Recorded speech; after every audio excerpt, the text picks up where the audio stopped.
लाडकी बहीण योजनेतून 5 लाख महिलांना वगळलं। महिला आणि बालविकास मंत्री आदिती तटकरे यांनी ही घोषणा केली आहे। निकष पूर्ण न करणाऱ्या महिलांना वगळण्यात आले।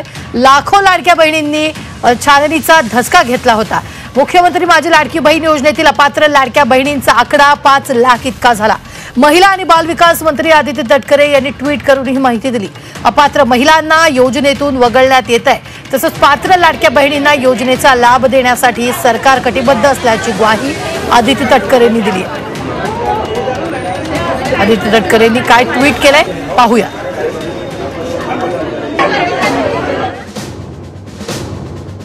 संजय गांधी निराधार योजना लाभार्थी 2,30,000।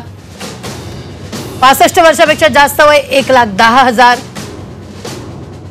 स्वेच्छेने योजनेतून माघार 1,60,000। योजनेतून एकूण अपात्र महिला 5 लाख।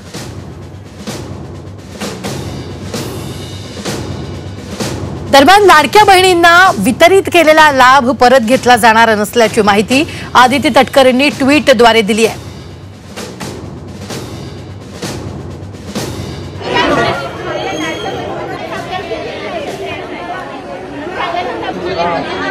तर अपात्र बहिणींचा लाभ परत घेतला जाणार नाही। अपात्र बहिणींना जानेवारीपासून निधी वितरित केला जाणार नाही। लाभार्थ्यांच्या खात्यात जमा करण्यात आलेला निधी जुलै 2024 ते डिसेंबर 2024 मध्ये देण्यात आलेला निधी परत घेतला जाणार नाही।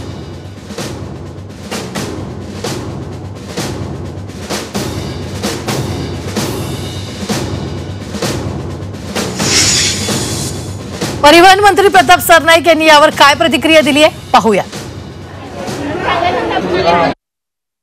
नाही, अशी काही गरज नाही आणि चाचपणी त्यावेळेस निवडणुकीच्या आचारसंहिता लागल्या होत्या आणि त्यामुळे जर कोणी 4 व्हीलर गाडी ज्यांच्याकडे असेल त्यांनी जर लाडक्या बहिणीच्या योजनेतून 1500 रुपये घेतले असेल तर कितपत योग्य मला सांगा। परंतु कालच आमच्या त्या खात्याच्या तटकरे ताईंनी असं सांगितलेलं आहे की अनेक काही लाडक्या बहिणींनी असं सांगितलंय की नाही आमची चुकी झाली, आम्ही 2-2 फॉर्म भरले होते, 2-2 ठिकाणावर आम्हाला पैसे येत आहेत, त्यामुळे आम्ही ते पैसे सुद्धा परत करायला तयार आहोत। ते योजनेमधनं आम्ही जो चुकीच्या पद्धतीने लाभ घेतोय तो सुद्धा शासनाला द्यायला तयार आहोत। त्यामुळे काही लोकांना, काही लाडक्या बहिणींना आपल्या चुकीची सुधारण्याची जर संधी उपलब्ध होत असेल तर त्या चुकीचं काय।